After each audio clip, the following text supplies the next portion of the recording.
Olá, gente do canal. Hoje estamos com uma pessoa que eu conheci me entrevistando. Então, para quem não me conhece, também meu nome é Priscila, faço doutorado na FRJ.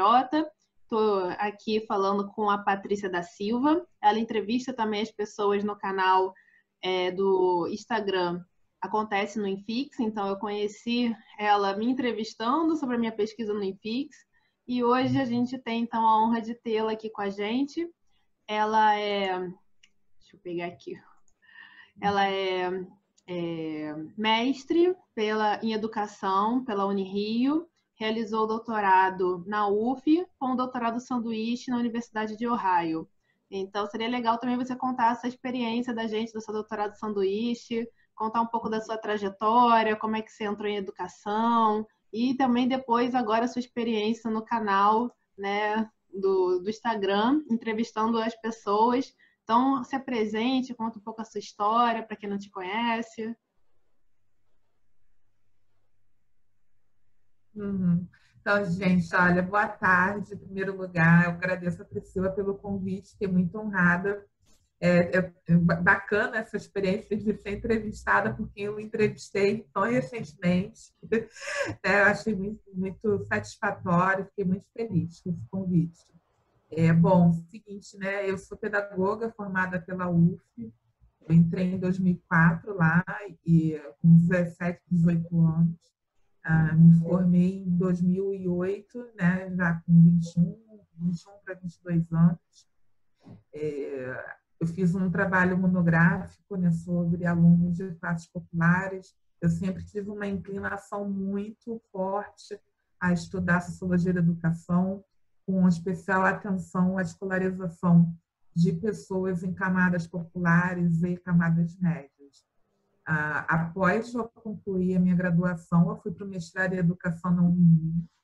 Eu queria mudar um pouquinho os ares, né? Sair um pouquinho do universo da UF, conhecer outras pessoas, e me inscrevi para a seleção da Unirio, onde eu fui orientada pelo professor Diógenes Pinheiro.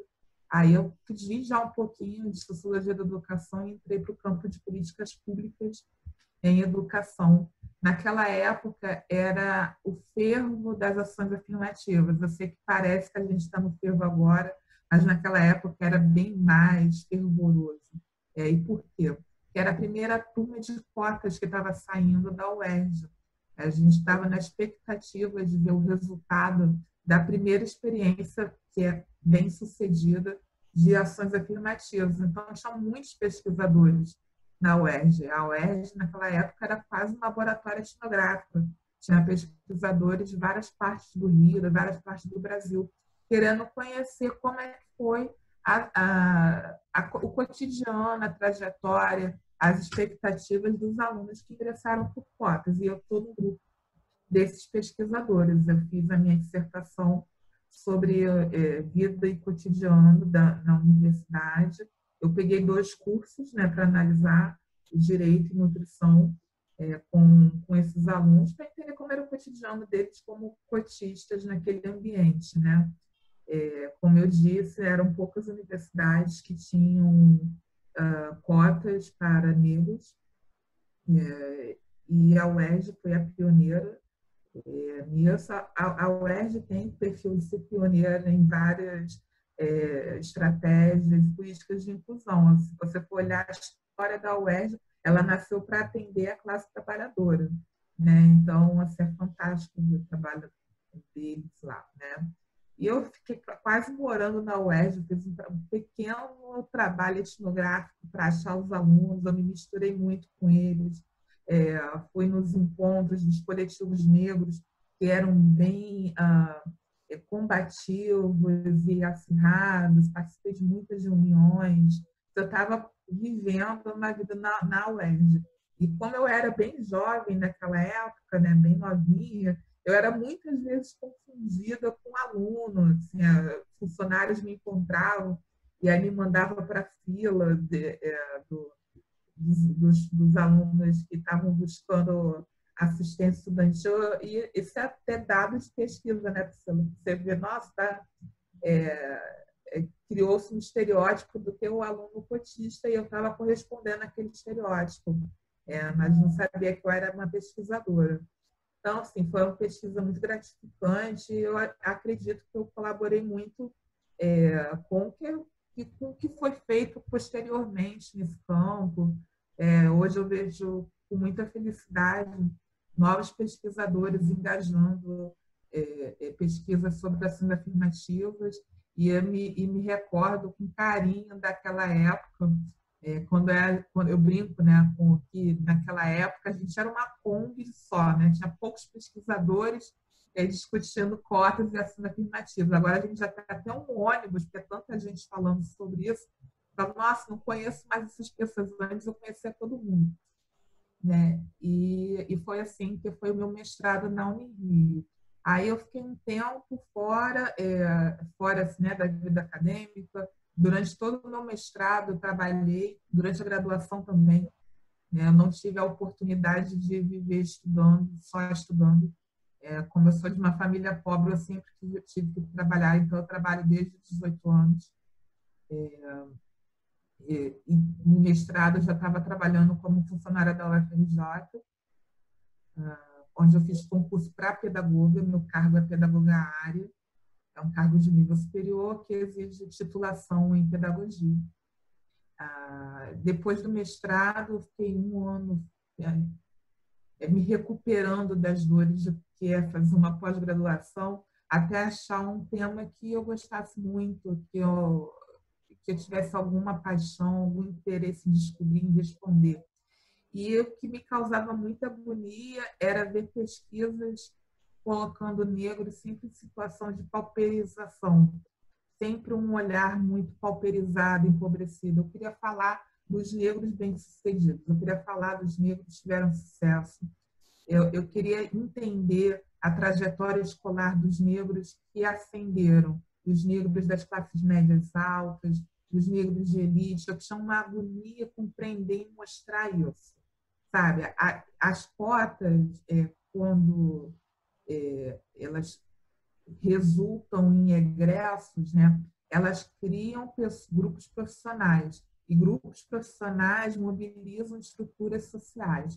Então, eu queria entender como é que foi a inserção dos grupos profissionais formados, originados pelas políticas de ações afirmativas nas camadas sociais. E aí eu fiz um projeto para entender essa questão e fui para a UF, voltei para a minha alma mater, fiz doutorado em educação, comecei em 2012, terminei em 2016. Como grupos profissionais é um tema muito largo, muito comprido, eu fiz um recorte. Eu quis entender a escolarização de grupos de profissionais de prestígio no campo jurídico. Então, eu entrevistei desembargadores negros. Eu fiquei pensando se eu ia encontrar algum, né, naquela época, e eu estava muito contaminada e animada com a ascensão do ministro Joaquim Barbosa, que naquela época era o presidente do Supremo. Então, eu falei, não, vou focar nesse grupo profissional. Não só pela trajetória do ministro Joaquim Barbosa, mas porque o direito é uma das carreiras imperiais. Não sei se você sabe, né, que nós temos no Brasil as carreiras imperiais, que é medicina, direito e engenharia, e elas, durante todos os anos da história do Brasil, elas carregam um prestígio que parece que não é abalado por flutuações do mercado. A titulação que essas carreiras oferecem, elas carregam e concedem algum nível de prestígio para quem obtém essa titulação. Então, essa era uma das justificativas para eu escolher esse grupo profissional para analisar. E aí a segunda parte foi caçar justamente desembargadores negros. Como que eu vou achar essas pessoas, né? Deixa eu te fazer uma pergunta. Eu decidi analisar desembargadores negros dos tribunais de justiça do governo do Estado. A gente sabe que há desembargadores em tribunais federais, mas eu foquei nos tribunais de justiça do governo do Estado, né, do Poder Jurídico Estadual, e fui olhando tribunal por tribunal de cada unidade federativa do Brasil. Naquela época, entre 2012 e 2015, a gente tinha 1.465 desembargadores nos tribunais de justiça. Eu fiz um processo de heteroidentificação, estabeleceu algumas características do que eu entendia como negro. E identifiquei 16 pessoas, 16 desembargadores negros no Brasil entre 1465. Como a minha pesquisa não era quantitativa, era qualitativa, a gente pode questionar esses dados, né? Mas a minha intenção era localizar para entrevistá-los. E foi assim que eu fiz. Eu fui no Maranhão entrevistar, fui no Amazonas, fui no Espírito Santo, fui em Minas, vim aqui no Rio. Então, entrevistei profissionais, fui na Bahia, entrevistei desembargadores negros pelo Brasil todo. Entrevistei ao vivo. Para minha surpresa, né, eu consegui entrevistar todos eles. E as trajetórias são distintas em alguns pontos, semelhantes em outros pontos. Nas semelhanças, eu digo na experiência com racismo, e distintas na experiência da consciência de cor. Você sabe que negros é um grupo composto por pretos e pardos, né?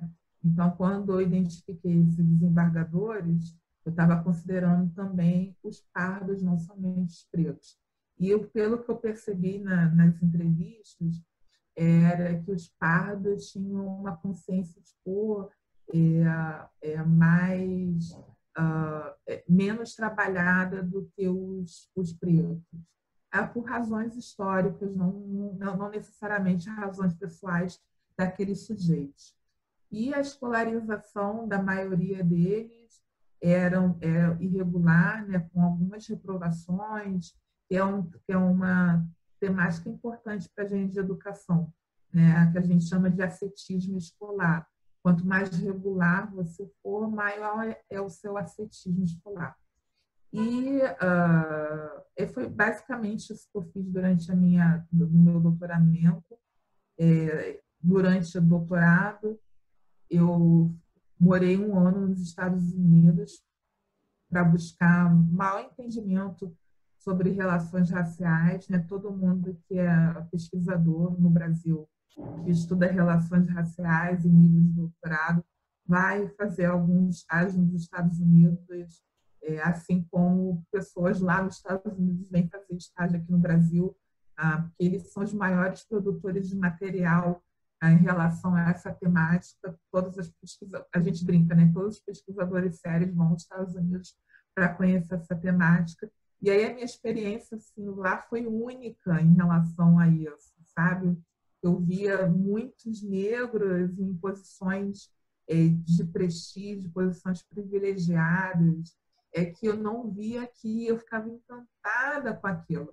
Eu percebia uma classe média negra muito estável, né? Minha orientadora era diretora da Faculdade de Educação de lá, e ela era uma mulher negra, e ela reclamava constantemente como tinham poucos negros.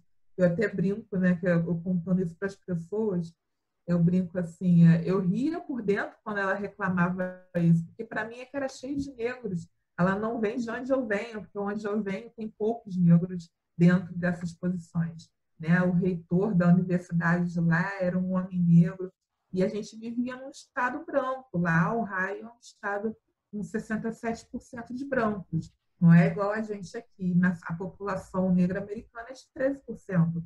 Né? Então, a gente tem um reitor branco, uma diretora branca, um reitor negro, uma professora negra, num estado branco e num país que 13% é negro.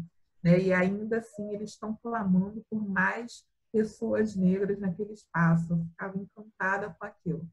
Quando eu voltei para cá, eu fiquei um pouco chocada com a realidade, né? Eu voltei para o mundo real do que era da vida, não, né? E foi chocante nisso. Eu aprendi muito no estágio lá. É enriquecedor você ver como é que funciona uma universidade, do porte da Universidade de Ohio. não só por ela ser privada, mas pela experiência histórica também de, de tantos anos. A gente tem um ensino superior ainda muito temporão, né? Só para pegar as palavras do Luiz Antônio Cunha, que ele fala que a nossa universidade é temporã. Nossa universidade temporã é temporã. A UFRJ tem só 100 anos, né? E as outras universidades do mundo têm pelo menos 3 vezes mais que isso, né? Então, a gente ainda está experimentando várias outras coisas, o que eles estão anos-luz na nossa frente, a gente está correndo atrás, né?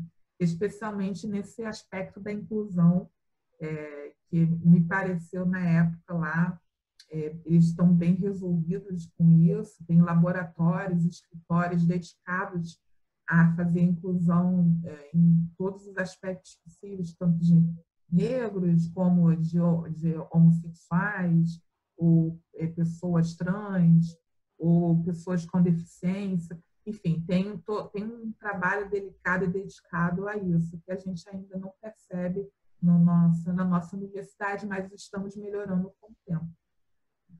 Nossa, muito legal essa pesquisa, muito importante, né, no momento que a gente está vivendo.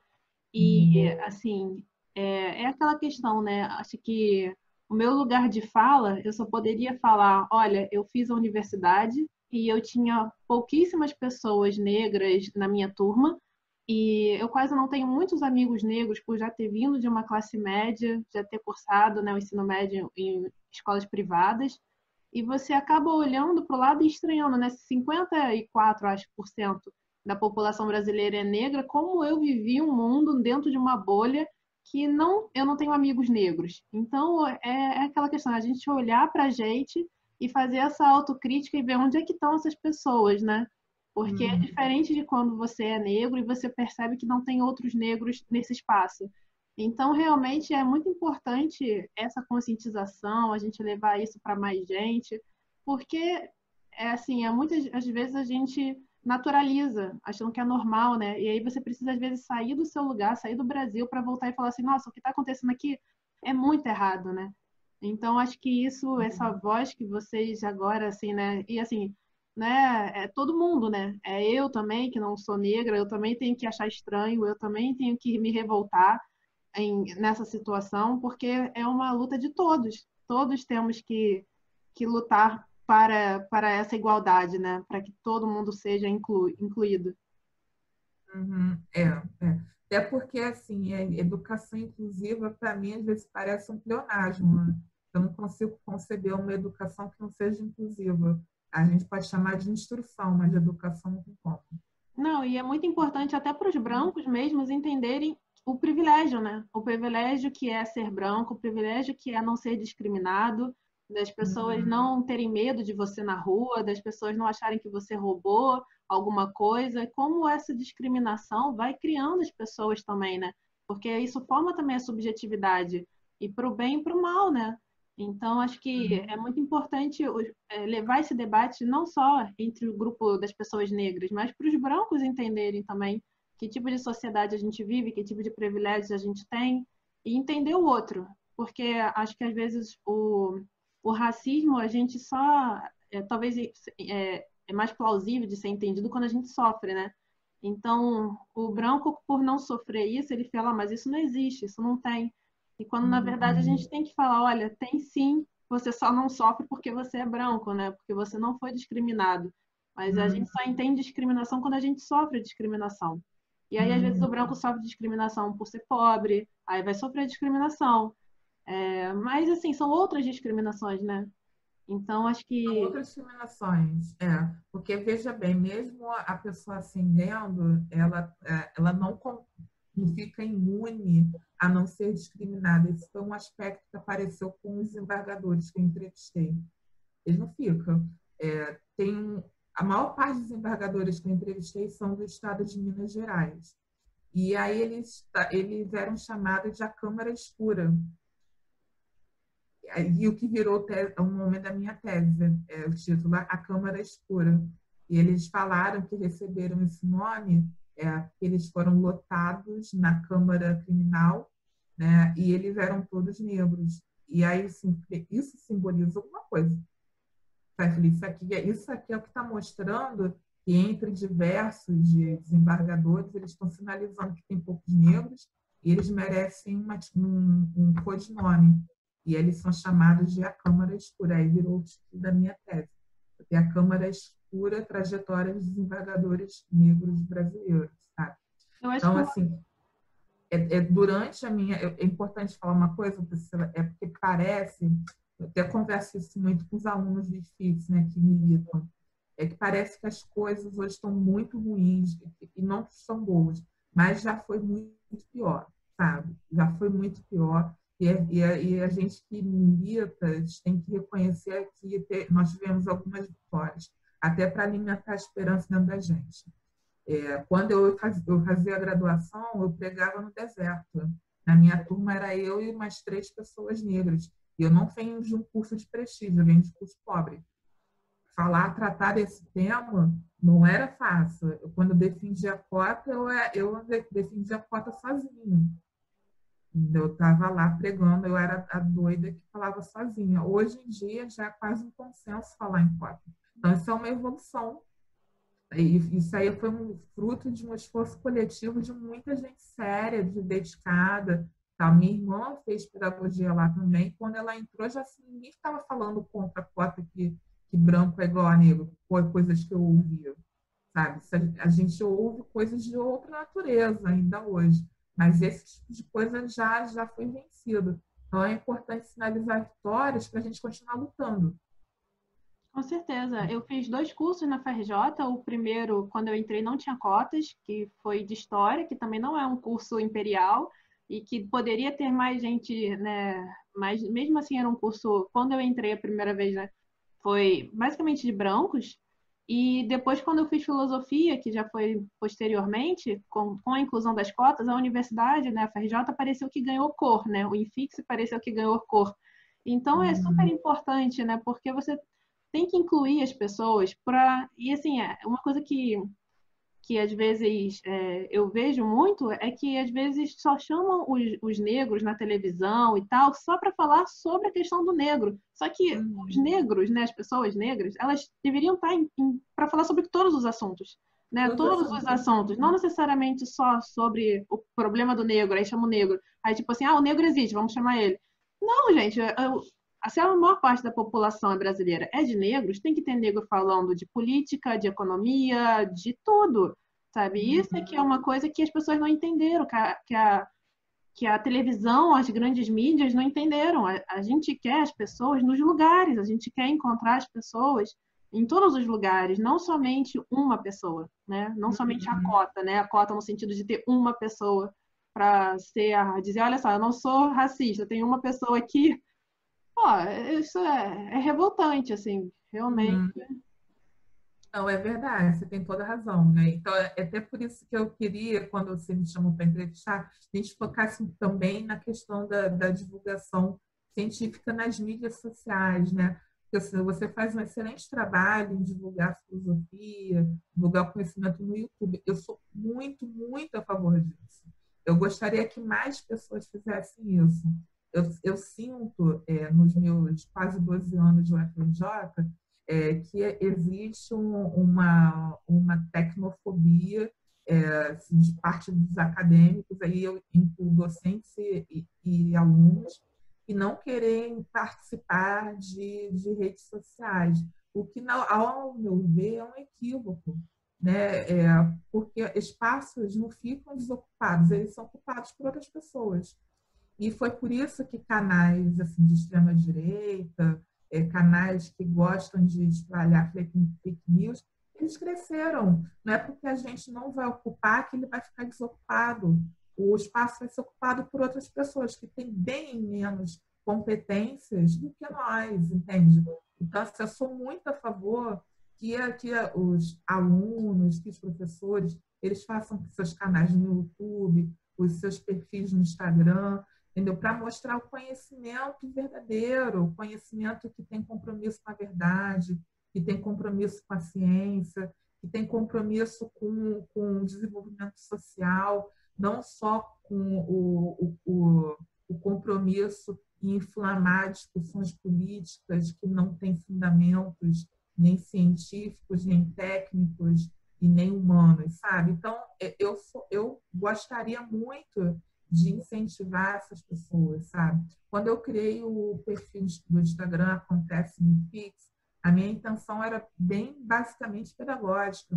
É um braço do meu trabalho como pedagoga no IFIX para acessar os alunos, né? Eu pensei nisso. Eu criei na época que o nosso ex-ministro da Educação, ex-ex, né? Porque agora já tem ex, o Weintraub, ele falou que só acontece balbúrdia e suruba na universidade.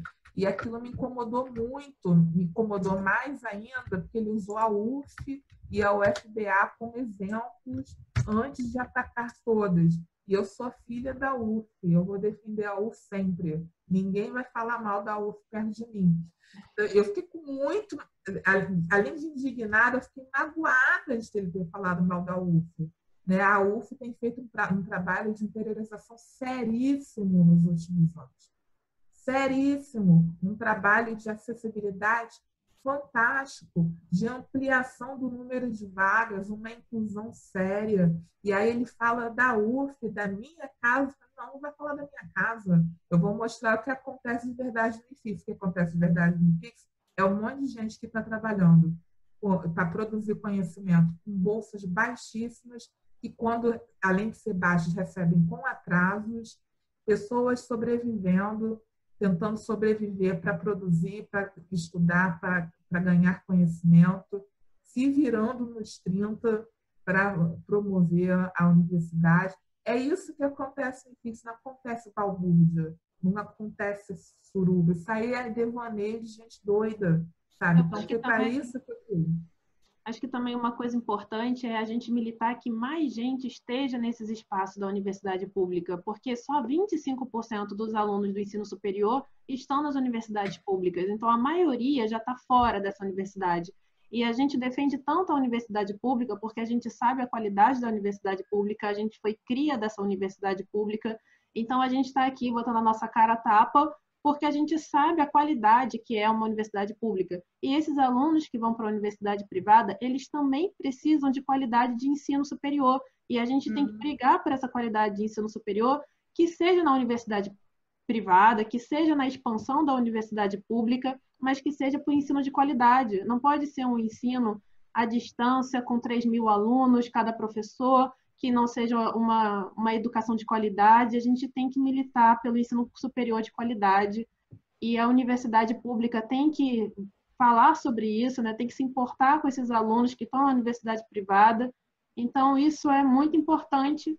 A gente está aqui falando também sobre qualidade, porque às vezes o aluno não passa no vestibular e ele é obrigado a passar a vida dele inteira numa universidade privada que muitas vezes não pensa na qualidade dele, só pensa muitas vezes no dinheiro, em lucrar, e o ensino, né, o conhecimento, ele não pode ser transformado em mercadoria. Então, a gente tem que brigar por isso. Eu acho que essa é a união da gente, sabe? De todo mundo do ensino superior. Tem que prezar pela qualidade, pelo aluno que está entrando nas universidades, eles têm que ter esse direito de ter uma qualidade de ensino.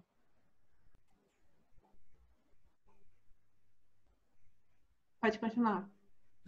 Então, uma coisa interessante que tem acontecido lá no Acontece no IFIX, especialmente nas lives, né, da série Bate-Papo, é que tem surgido gente assim, de vários cantos do Brasil.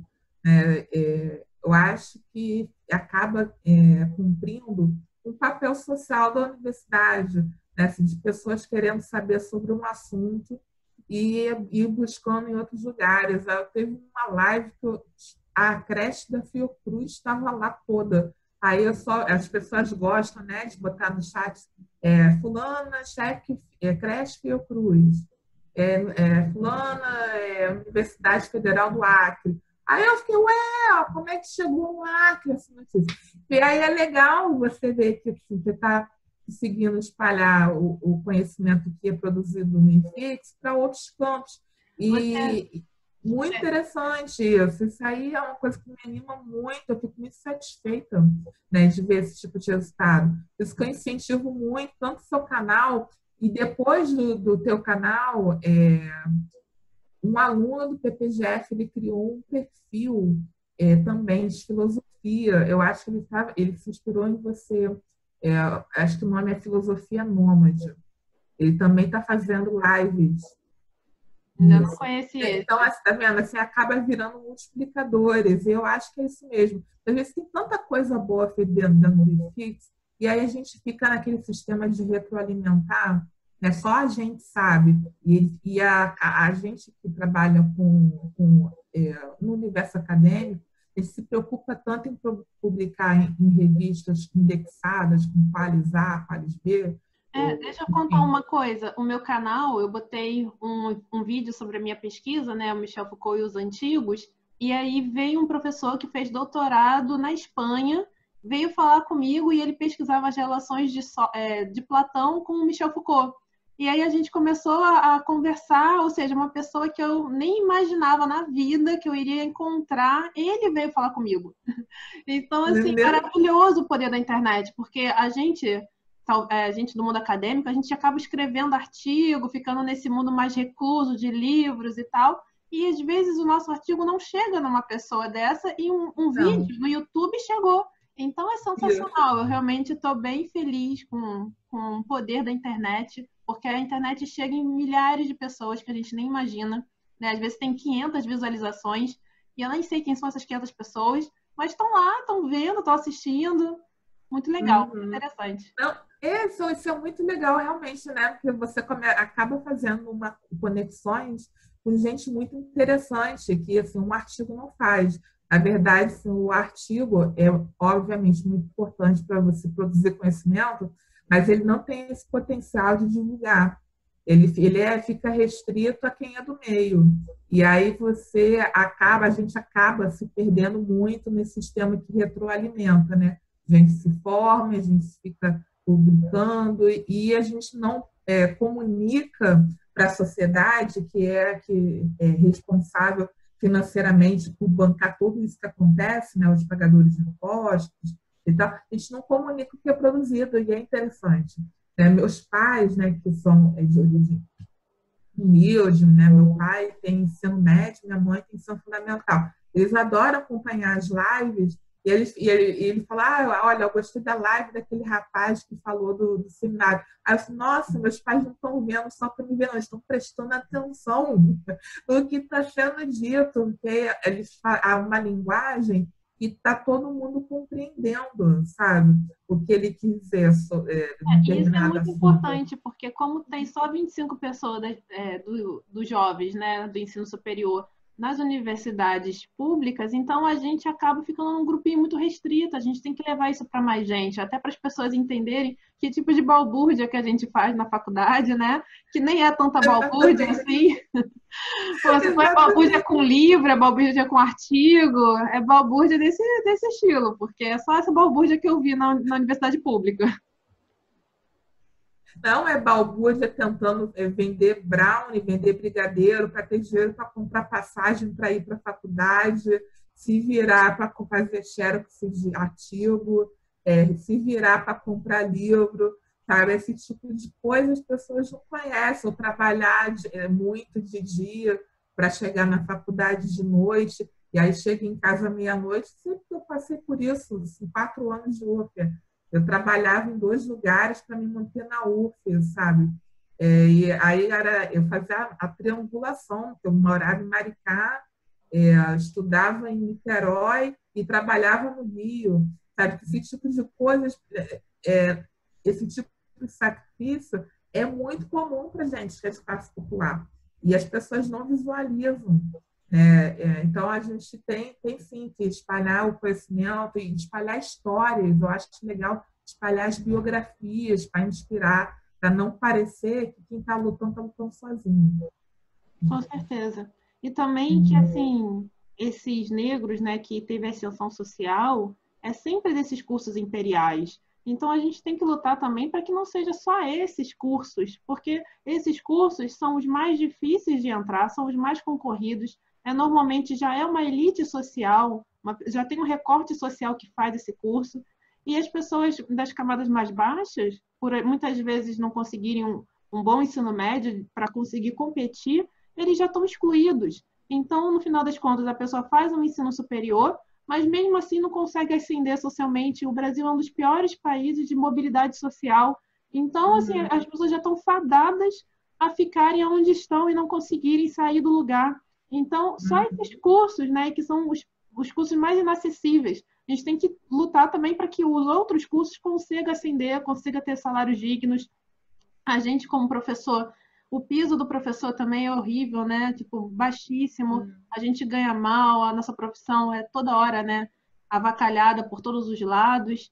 Então, assim, realmente é muita briga, né? É muita luta para tentar minimamente uma dignidade. Não é nem a gente quer ganhar muito, não, a gente quer ganhar o digno, né? Para que professor não seja bico, né? Profissão de professor não pode ser um bico. A gente tem que ter um respeito, coisa que a gente no Brasil a gente não tem.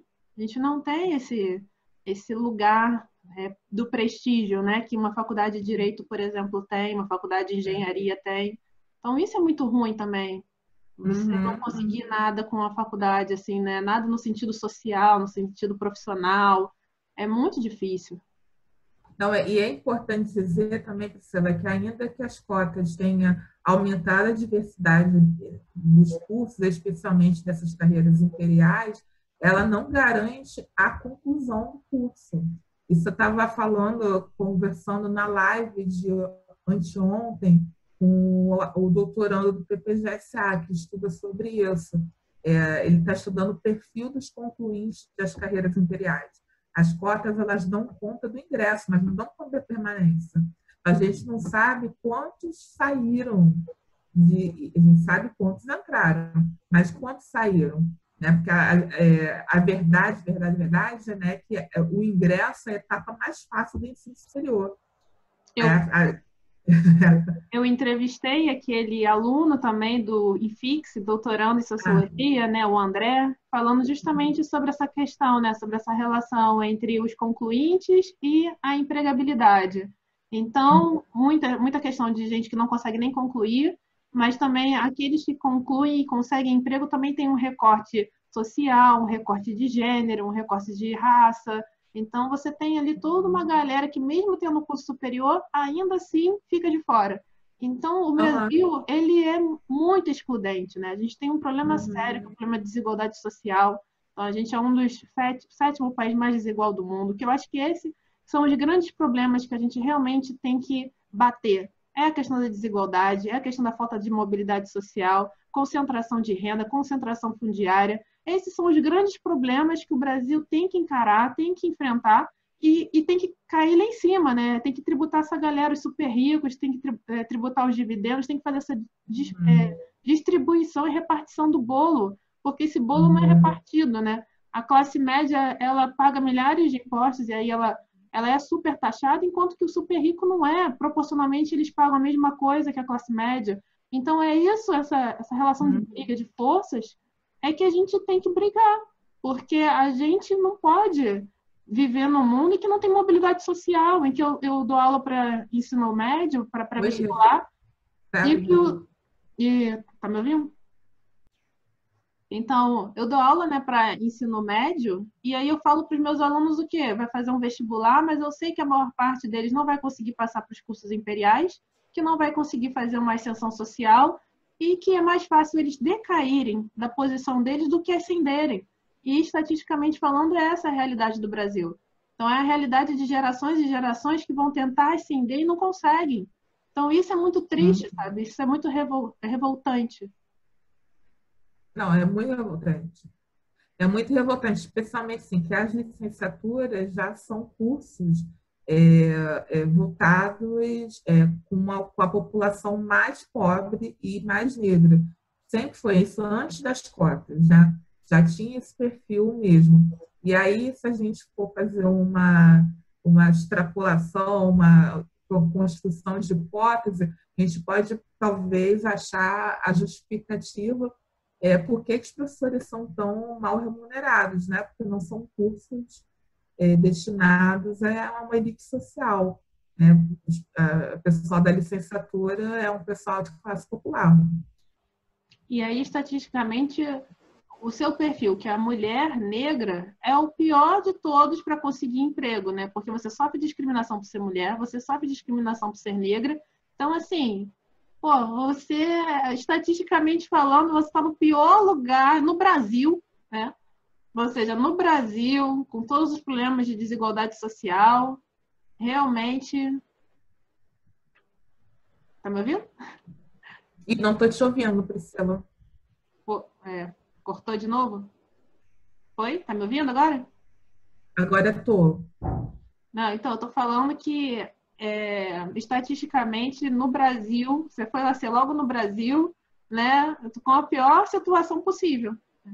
É a situação que estatisticamente é a que é menos remunerada, que se você for buscar emprego principalmente nas áreas privadas, né, você vai sofrer preconceito. Então, a área pública ainda permite uma acessibilidade maior, porque é uma questão de prova, né? Mas, em compensação, a concorrência é gigantesca.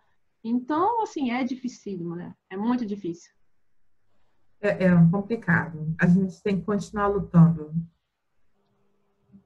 Patrícia, eu tenho que te agradecer pela entrevista. Acho que esses assuntos que a gente falou são os assuntos que mais têm me tocado ultimamente. Então, essa questão da desigualdade social, ver assim realmente a nossa realidade, que é ruim, assim, acho que é ruim para todo mundo, mas é pior para algumas pessoas e alguns cortes, assim. Mas de modo geral, todo mundo sofre. Todo mundo, assim, todo mundo sofre tirando essa elitezinha que governa o nosso país, essa elitezinha do agronegócio, latifundiária, dos grandes empresários, tirando essa galera, que é a galera que mais lucra no Brasil, o resto da população está ferrado.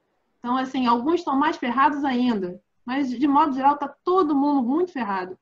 E isso é muito importante as pessoas perceberem, porque não é a luta do branco contra o negro, é da gente, de todo mundo contra uma elite que governa para ela. Então, acho que isso é muito importante. A gente da academia mostrar os dados da desigualdade social, mostrar para a gente elege as pessoas governam em prol de si próprias, né, que é o que os gregos chamavam da corrupção do governo. É quando o governo não governa para todos, governa somente para um grupo, para uma elite. Então, isso que acho que talvez o papel da universidade levar esses dados para fora e a gente debater isso, porque não adianta botar pessoas no ensino superior e essas pessoas não conseguirem ascender socialmente, não conseguirem emprego. E só aquelas poucas pessoas que conseguem um curso imperial são essas que conseguem ascender. Só que o curso imperial ele é dificílimo das pessoas conseguirem acessar. Então já tem um recorte aí de quem vai subir e quem não vai subir. Então o elevador social está quebrado, né? Aquela entrevista lá do elevador social está quebrado? Está quebrado. Então está quebrado para Ela muita vai gente. subir, que ela vai concluir o curso, né? Porque assim tem essa questão, né? Assim, da conclusão, porque a evasão só cresce. Às vezes ela entra e não conclui, então não adianta Não nada. conclui, isso é muito comum. Então, assim, esses assuntos são muito importantes da gente estar levando isso para mais gente. E eu estou tentando trazer aqui no canal justamente pessoas para falar sobre isso, questão do ensino superior, mercado de trabalho, essa questão da desigualdade social. Então, assim, tem workshop que a gente vai fazer do Foucault e o tempo presente. Tem várias coisas que a gente está tentando produzir e tentando levar para mais gente, porque eu acredito que as pessoas, a gente mudando as pessoas, a gente muda o mundo. Eu acredito nisso. Eu também acredito nisso. É, Olha, antes da gente terminar, queria dar um recado que em agosto a gente vai começar a fazer uma série de lives com egressos do IFIX. Surgiu essa demanda para mostrar para os calouros, especialmente, qual é a ocupação profissional dos nossos cursos após a formatura. Tem sempre aquele dilema: o que eu faço agora com o meu diploma?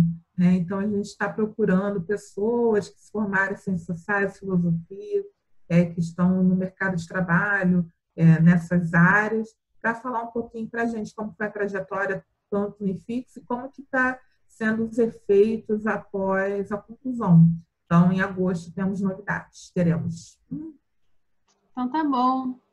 Muito obrigada. Se quiser fazer mais alguma Eu que consideração agradeço. final, Uhum. já foi? Então tá bom, muito obrigada, Patrícia. As portas estão abertas para você quando você quiser voltar, o assunto que você quiser debater, se você quiser trazer mais gente também. Então a gente vai montando e pensando. Tá bom? Brigadão. Beijo. Tá bom, Priscila, muito obrigada. Peço ao seu canal. Beijo. Beijo.